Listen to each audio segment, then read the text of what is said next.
si Ferdinand Romualdez Marcos. Live mula sa GMA Network Center, ito ang 24 Oras. Magandang gabi po, Luzon, Visayas at Mindanao. Itigil ng China ang pag-aangkin at panghaharas sa Pilipinas. At ibabalik naman ng Pilipinas ang Typhoon missile sa Amerika. Yan ang hamon ni Pangulong Bongbong Marcos sa China. Kasunod ito ng pag-alma ng China sa pananatili sa Pilipinas ng Typhoon missile system ng Amerika na inilipat kamakailan sa isang sikretong lokasyon.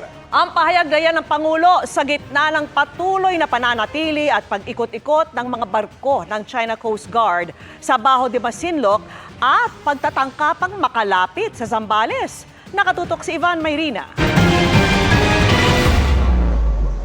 May hamon si Pangulong Bongbong Marcos sa China sa gitna ng patuloy nitong pangaharas sa mga barko ng Pilipinas sa West Philippine Sea. Let's make a deal with China.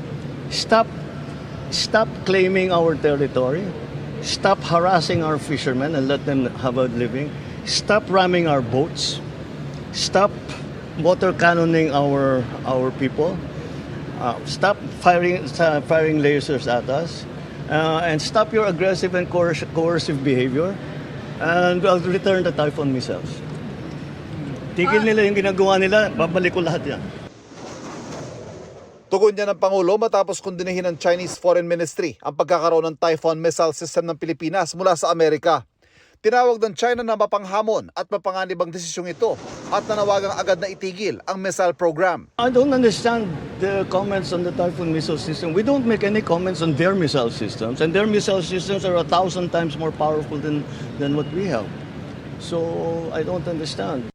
Matagal nang inaangal ng China ang Typhoon missile launcher ng Amerika na nakalagak noon sa Lawag International Airport sa Ilocos Norte, pero inilipat kamakailan lang sa hindi tinukoy na lugar sa Luzon. Tomahawk cruise missile ang kinakarga sa Typhoon missile launcher at kaya raw nito umabot hanggang Russia at China.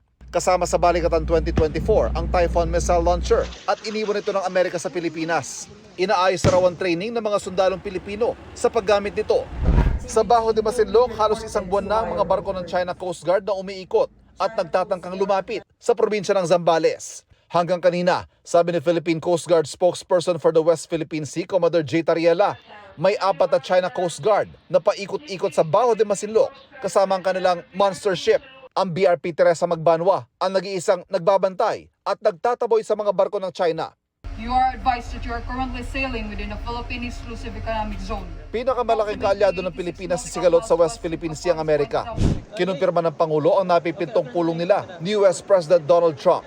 Bukod sa seguridad, marami raw kailangan pag-usapan ng dalawang lider, kabilang ang bagong immigration policy ng Amerika kung saan 100,000 Pilipino ang apektado. Nagpauwi na yata ng 100 na Pilipino. So this is something that we have to work through and hopefully resolve, because the Filipinos in the United States especially have really formed a very important part already of their workforce. So we'll see how we can influence the policy making in terms of immigration. Balak din talakayin ng Pangulo ang finance freeze na ipinatupad ng Amerika sa lahat ng foreign aid nito, lalo pat hindi ito malinaw maging sa mga mismong ahensya ng pamahalaan ng Amerika. Wala pang itinakdang petsa ang pulong ng dalawang lider. Para sa GMA Integrated News, Ivan Mayrina, nakatutok, 24 Oras. Inaapila ng COMELEC sa PNP na suspendin muna ngayong election period ang isinasagawa nitong Oplan Katok o pagbabahay-bahay sa mga individual na nagmamay-ari ng baril. Ang tugon ng pambansang pulisya sa pagtutok ni June Veneracion.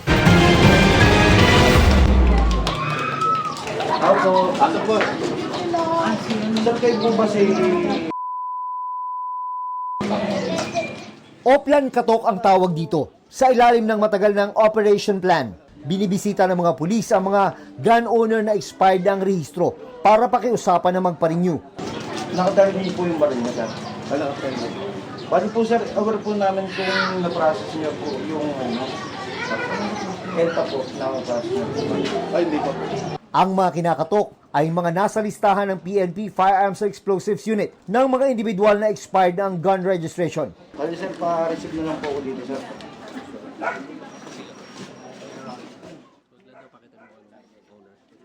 Nung ganda pa nga yun eh. At least nare-remind ka nila eh. Okay ko yan. Mas gusto ko pa ngayon, nakapagtanong pa ako sa kanila. Walang takot? Bakit to? Tiwala naman ako sa kanila eh. Sa pagsasagawa ng Oplan Katok, dalawa yung mahigpit na bilin sa mga pulis na magsasagawa nito. Unang-una, bawal silang pumasok sa loob ng bahay. At pangalawa, ang Oplan Katok ay pwede lang gawin mula alas 8 ng umaga hanggang alas 5 ng hapon. Pero ngayong election period, umaapila ang COMELEC sa PNP bilang deputized agency nito na suspindihin muna ang Oplan Katok dahil baka magamit daw itong panakot. Ito po ay para maiwasan ng kahit na anong issue ng natatakot ang mga botante o nagagamit itong Oplan Katok para sa advantage ng ilang politiko, ilang kandidato, ilang incumbents. If there's a need, we will be forced to even set aside the judgment of a deputized agency. Nanindigan ng PNP na hindi ititigil ang Oplan Katok pero handa raw silang makipagdialogo sa COMELEC. Mahigit 600,000 na notices pa raw ang kailangang isilbi sa mga nagmamayari ng mga baril na paso ang rehistro. Of course po, diretso po yung ating trabaho po yan. It's not prohibited by the election kasi trabaho po talaga ng pulis po namin talagang to locate mga firearms and to account all our firearms. Sa Martes ng susunod na linggo nakatakda ang pulong ng mga opisyal ng PNP at COMELEC para maresolba ang gusot kaugnay ng Oplan Katok. Open po tayo sa dialogue with the COMELEC to again explain to them kung ano ba yung nature and even extent and limitation nitong Oplan Katok po. Para sa GMA Integrated News, June Venanasyon, Nakatutok, 24 oras. Nagbanggaan sa himpapawid ang isang pampasaherong eroplano at Black Hawk helicopter sa Amerika. 64 ang sakay ng eroplano at 3 ang sakay ng helicopter. Batay sa sources ng Reuters News Agency, may mga nakuha ng katawan ng tao mula sa tubig. At nakatutok si JP Soriano. Maglalanding na sana sa Ronald Reagan National Airport sa Amerika ang isang pampasaherong eroplano nang bigla itong tumama sa US Army Black Hawk helicopter. Kuha yan sa observation camera ng Kennedy Center. Bumagsak ang 2 aircraft sa Potomac River kaya nagsasagawa ng search and rescue operation ng iba't ibang ahensya sa ilog. Ayon sa American Airlines, 60 pasahero at 4 na crew members ang sakay ng eroplano. 3 sundalo naman ang sakay ng helicopter ayon sa isang US official. Nagkasana ng investigasyon ng Federal Aviation Administration habang ipinatigil na muna ang lahat ng paglanding at pag-take off sa paliparan. Wala pang kinukumpirmang impormasyon kaugnay sa bilang ng mga namatay. All we can confirm tonight is the number of people on each aircraft when we can't provide any more information about recovery efforts. The focus now is rescuing people, and that's what all of our personnel are focused on. Nakita pa sa flight tracking data na ito ang ruta ng eroplano bago nawala ng signal habang lumilipad sa taas ng Potomac River. Ipinagbigay alam na kay US President Donald Trump ang aksidente na nagpasalamat sa first responders. Sabi ni Trump, binabantayan niya ang sitwasyon at magbibigay ng karagdagang detalye pag may bago ng impormasyon. Tinututukan din ng Embahada ng Pilipinas sa Washington DC ang insidente.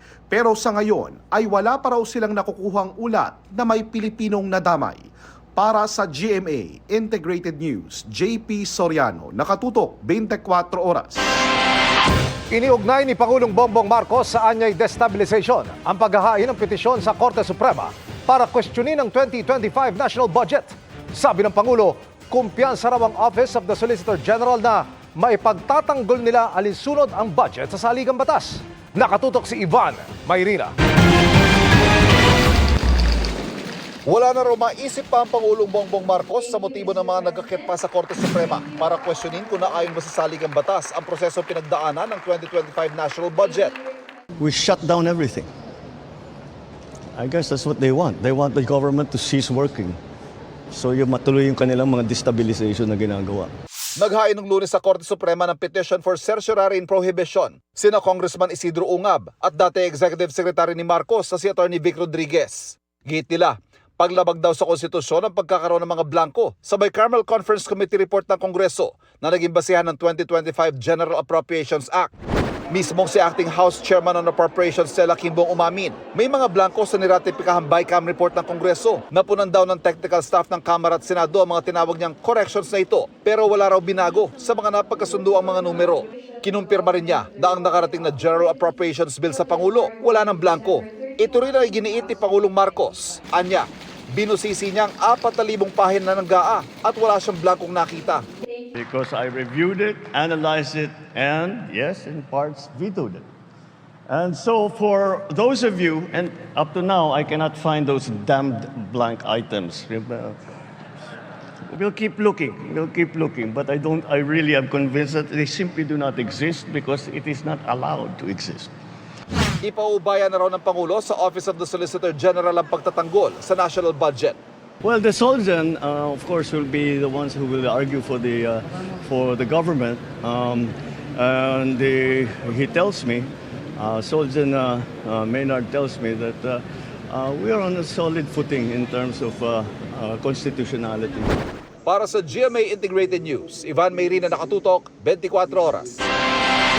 Lumago sa 5.6% ang ekonomiya ng bansa nitong 2024, pero kapos yan sa target ng gobyerno. Ang sabi ng isang ekonomista, nangangahulugan nitong mas maraming Pilipino ang nagugutom. Nakatutok si Maki Pulido. Kahit ibinaba na ang target growth rate o paglago ng ekonomiya mula 6.5% sa 6% para sa taong 2024, bigo pa rin ang gobyernong maabot ito. 5.6% lang ang nilago ng ekonomiya noong 2024 na sinisi ng NEDA sa sunod-sunod na bagyo at mga tensyon sa ibang bansa na may epekto sa ating ekonomiya. Negatibo pa rin ang paglago sa agrikultura at pangingisda na pinagkukunan ng pagkain ng bansa. Kahit sa fourth quarter ng 2024 kung kailan inaasahang sisipa ang paggastos dahil Pasko, matumal dahil sa mahal ng bilihin. Sa kabuang taon naman ng 2024, ang mga sektor na may malalaking contribution ay ang mga sumusunod. Wholesale and retail trade, repair of motor vehicles and motorcycles na nagambag ng 1.0 percentage point, financial and insurance activities na nagambag ng 0.9 percentage point, at construction na nag-ambag ng 0.7 percentage point. While this falls short of our target growth rate of 6 to 6.5%, we are positioned as the third fastest growing economy in the region.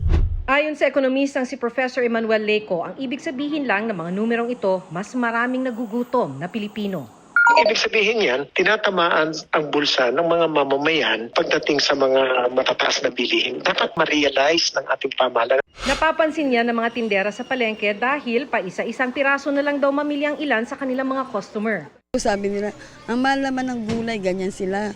Hindi magkasya yung mga budget. Budget talaga ang problema ni Alan na isang minimum wage earner. 8 sila sa pamilya at kailangan magkasya ang 500 pesos kada araw para sa pagkain pa lang. Dati, bumibili kami 10. Ngayon, 2 kilo. Habang tumatagal, pahirap ng pahirap. Ngayong 2025, 6 to 8% ang target ng gobyerno sa paglago ng ekonomiya. Sabi ng NEDA, kumpiyansa naman silang maaabot ito. Para sa GMA Integrated News, Maki Pulido, nakatutok, 24 oras. Good evening mga kapuso! Mas pinahype ng powerful performances ng Kapuso Stars ang ilang pageant sa probinsya tulad sa Vigan, Ilocos Sur. Di rin nila pinalampas na matikman ang ipinagmamalaki roong longganisa. May report si CJ Turida ng GMA Regional TV. Sinimulan sa isang masiglang parada ang huling araw ng pagdiriwang ng Longganisa Festival sa Vigan sa Ilocos Sur. Kaya naman, hindi pinalagpas ng Kapuso Stars na sina Christian Bautista, Juancho Trevino, Ashley Ortega at Gazini Ganados ang matikman ang malinamnam na longganisang paboritong almusal ng marami. Meron ako tuloy parang mission na to try lahat ng mga different kinds of longganisa. At sa Vigan, napakasarap din at kailangan mag-take out ako. It's very different. Nothing like it. Siyempre kapag tinitake advantage namin kapag dito kami nagbabaon talaga kami pa uwi. Yun din talaga, nasa airplane pa lang ako, yun na talaga yung nasa isip ko na I'm gonna eat this, tsaka yung bagnet nila. Meron siyang flavor na smoky and crunchy at the same time. Ang masarap siya, in fairness. Kung food trip ang kanilang trip, ang ayos barkada naman na si Jessica namasyal sa pamosong Calle Crisologo at nagpa-picture pa sa kalesa. As always po, napakasayang balikan ng vegan kasi isa din to sa paborito kong lugar. Kinagabihan, nagliwanag ang Plaza Burgos sa pagrampa ng mga kandidata ng Mr. and Miss Vegan 2025 kung saan naging judge si Gazini. Dagdag sa kasiyahan ng pageant ang live performances ni na Ashley Ortega at Juancho Trevino. May surprise performances naman mula sa All Out Sunday Stars. Sa Kawayan sa Negros Occidental naman, ipinagdiwang ang Lubay-Lubay Festival. Pagsasaya at pagpapasalamat nila ito sa masaganang ani na mga magsasaka sa probinsya. Isa sa highlights ng selebrasyon ay ang Festival Street Dance Competition. Ang 25th edition ng Lubay-Lubay Festival naging mas espesyal sa mas pinalevel up na Lin Aisang Kawayan 2025 Coronation Night sa Kawayan Arts Center. Kilig at excitement ang hatid dyan ni Sparkle artist John Rex.